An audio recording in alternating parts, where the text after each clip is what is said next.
Ok, mi querido pan de bonos, el día de hoy vamos a estar trabajando un poquitico con el tiempo verbal del past simple. Ustedes me van a perdonar mi letra, ustedes saben que escribo maluco.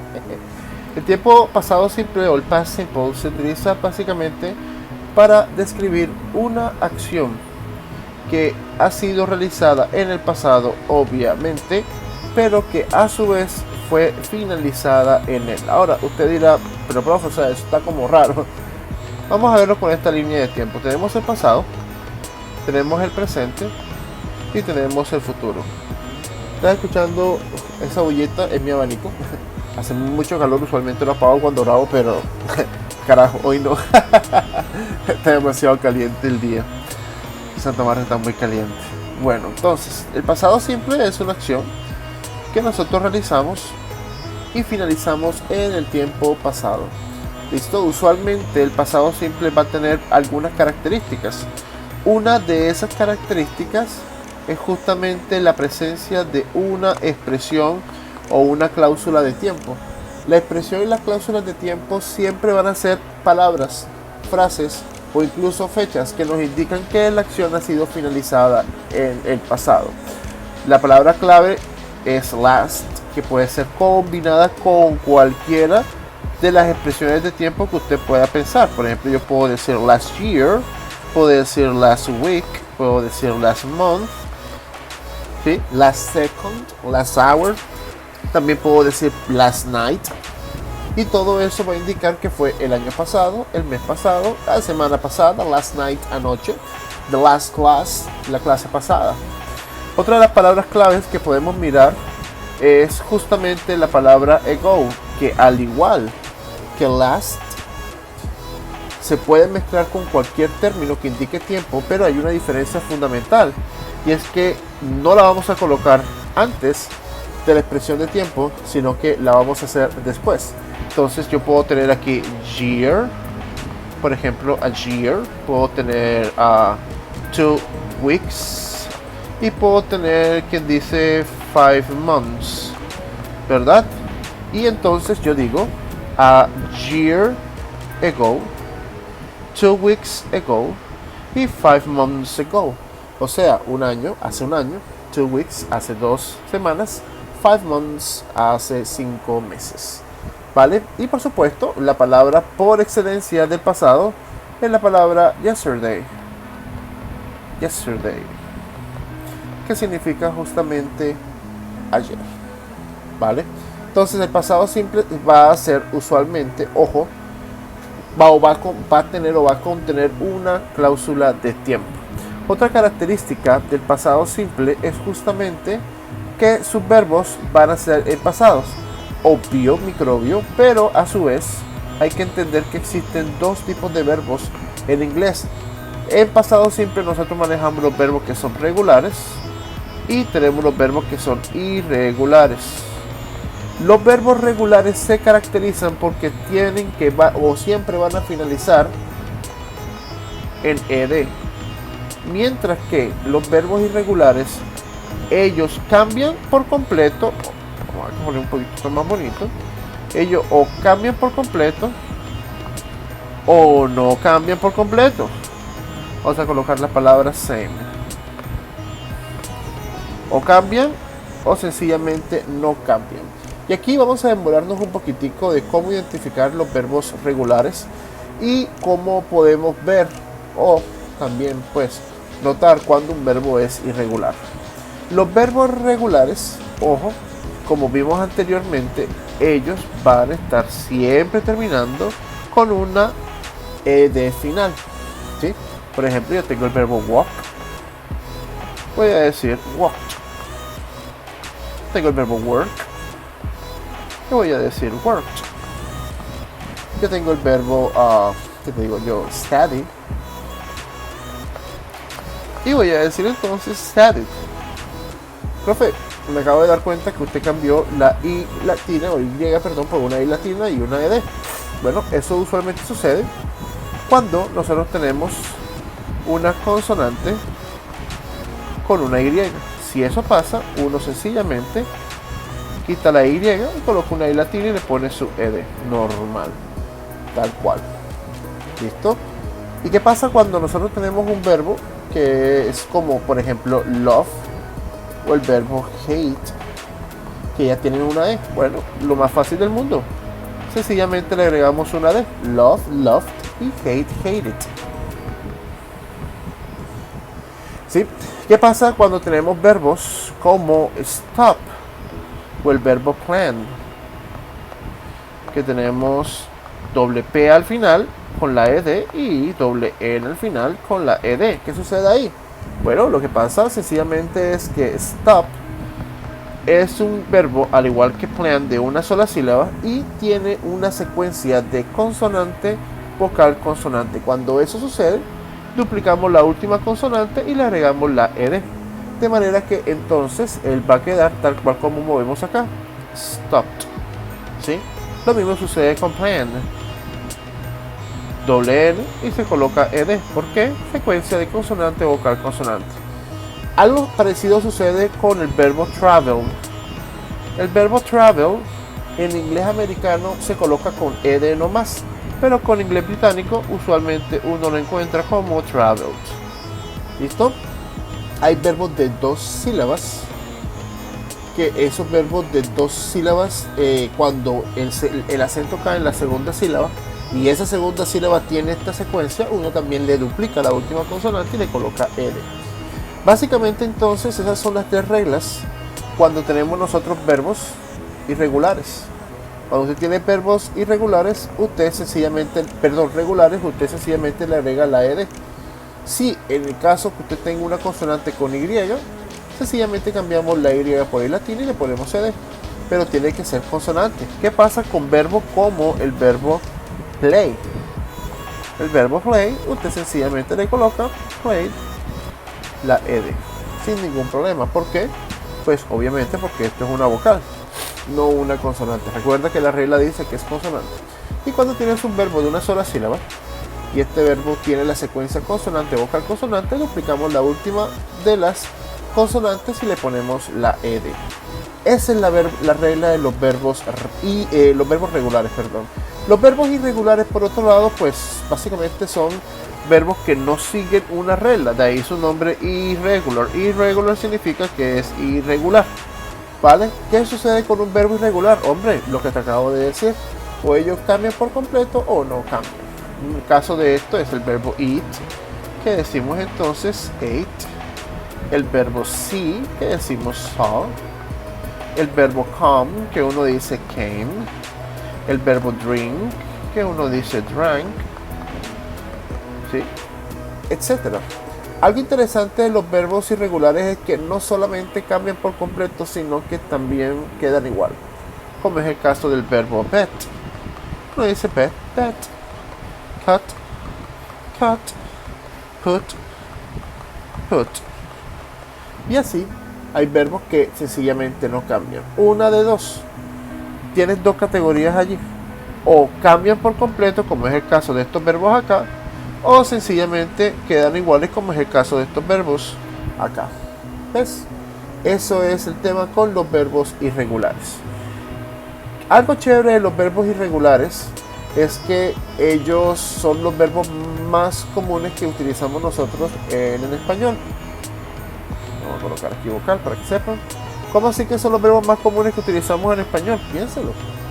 Son los verbos más comunes que nosotros utilizamos. Por ejemplo, el verbo comer, eat, el verbo ver, sí, el verbo beber, drink, el verbo escribir, si estás estudiando, sería write, wrote, el verbo leer sería read, perdón, de Tamaluca, lo siento, read, y quedaría con la misma escritura o ortografía, pero con una pronunciación diferente, sería read, write, wrote, read, read. Podemos pensar en el verbo dormir, sleep, y uno dice slept, ¿verdad? Y así hay muchísimos verbos que son muy cotidianos, muy de lo que hacemos diariamente, que son verbos irregulares. ¿Cómo me aprendo yo los verbos irregulares? Honestamente, estudiándolos, no, eso no funciona muy bien. Memorizándolos, no, eso tampoco funciona muy bien. Usándolos es como funciona. Entre más tú los utilices, mucho más fácil los vas a recordar. Es así de sencillo. Y en la medida que tú vayas aprendiendo inglés y vayas creciendo en el idioma, pues obviamente vas a recordar mucho más. Sobre la gramática del pasado simple. La gramática del pasado simple es absolutamente fascinante y monótona. ¿Por qué razón? Porque es la misma gramática que manejamos nosotros para el presente simple. Es decir, la estructura del verbo. Vamos a tener la estructura de la oración, más bien. Perdónenme ahí. Ese desliz va a ser exactamente igual. Sujeto, verbo y complemento. ¿Listo? Teniendo esa estructura de sujeto, verbo y complemento, nosotros decimos I visited my mom. Yo visité a mi madre. Profe, y si lo colocas en tercera persona, pues vamos a colocarlo en tercera persona. Liana visited her mom. Si te das cuenta, no hay cambio. En tercera persona, en el presente simple, uno le coloca S o S. El pasado no. El pasado, el verbo es básicamente el mismo. La estructura de las preguntas sería auxiliar, sujeto, verbo y complemento. Exactamente la misma estructura que nosotros conocemos de toda la vida en el presente simple, solo que en vez de colocar do y das, vamos a colocar el auxiliar en pasado, que es did, que por cierto do es un verbo irregular, funciona como verbo y funciona como auxiliar, pero eso ya tú lo sabías. Entonces, ¿cómo pregunto yo esto? Si Liana visitó a su mamá, yo digo did Liana visit her mom? Y aquí algo importante que debemos notar: no le colocamos la alteración del pasado al verbo. ¿Por qué razón? Bueno, mi querido y estimado pan de yuca, eso es porque el auxiliar ya lleva la alteración en pasado. En ese orden de ideas, el verbo siempre queda igual. El verbo no me lo vas a cambiar. El verbo queda igual siempre y cuando haya un auxiliar en la oración. El verbo va a quedar exactamente igual. ¿Cómo crees tú que quedaría entonces la forma negativa? Vamos a mirar. La forma negativa es justamente como la tenemos nosotros en el presente simple. Vamos a quitar esta línea que la repartí mal. Entonces tenemos primero fundamental el sujeto, segundo el auxiliar con la forma negativa, tenemos el verbo y tenemos el complemento. Y mira, no me había equivocado en la distribución. Entonces, si yo quiero decir Liana no visitó a su mamá, yo digo she didn't, y este didn't es la mezcla entre did y el not. Vamos a corregir algo acá. Ortografía, muchacho, fundamental. She didn't visit her mom. Y si te das cuenta, el verbo no cambia, sigue sin cambiar. ¿Por qué razón? Porque tenemos la presencia de un auxiliar. Siempre que haya un auxiliar, el verbo no cambia. Te lo voy a colocar acá. Siempre que haya un auxiliar, el verbo no cambia. Siempre que haya un auxiliar, el verbo no cambia. Esto es fundamental en el pasado simple. Profe, ¿funciona igual con los verbos irregulares? Pues sí, funciona exactamente igual con los verbos irregulares. Vamos a hacer el ejemplo con un verbo irregular. Yo puedo coger y decir a Arturo had, que es el pasado del verbo have, a coffee and a bagel. Bagel es básicamente un tipo de pan que se hierve primero y después se hornea. Si yo lo quiero decir en pasado, pues sencillamente yo voy a cambiar el verbo. No lo cambio. Todo lo contrario, yo simplemente digo Arturo didn't have a coffee and a bagel. Y si quiero preguntar, sencillamente pongo did Arturo have a coffee and a bagel. ¿Ves? Ese es el cambio que se hace. Arturo didn't have a coffee and a bagel. Y en pregunta, did Arturo have a coffee and a bagel? La misma estructura exactamente. ¿Listo? Es fundamental que entiendas esto, mi querido y estimado pan de bono, porque esto es lo que hace fácil el pasado simple. Siempre y cuando haya un auxiliar, el verbo no va a cambiar. Por lo tanto, en las preguntas y en las respuestas negativas, el verbo siempre va a estar en su forma base. El único momento en que el verbo cambia es cuando la oración es afirmativa. ¿Ves? Mientras que ella sea negativa o interrogativa y el auxiliar esté presente, el verbo no va a cambiar. Profe, ¿y qué sucede con el verbo to be? El verbo to be es una excelente pregunta. El verbo to be pasa a ser was y were. Vamos a utilizar was para los pronombres I, he, she, it, y vamos a utilizar were para los pronombres you, we y they. Así de fácil y de sencillo. Y lo más bacano, ¿sabes qué es? Que la estructura es exactamente igual a la del verbo to be. Sujeto, verbo, complemento para las oraciones afirmativas. Verbo, sujeto, complemento para las oraciones interrogativas. Y sujeto, verbo con el not y el complemento para las oraciones negativas. Esto es el verbo to be con el pasado simple. ¿Listo? Es exactamente esto.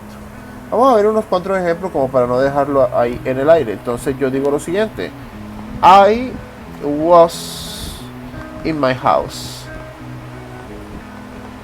I was in my house. Yo estuve en mi casa.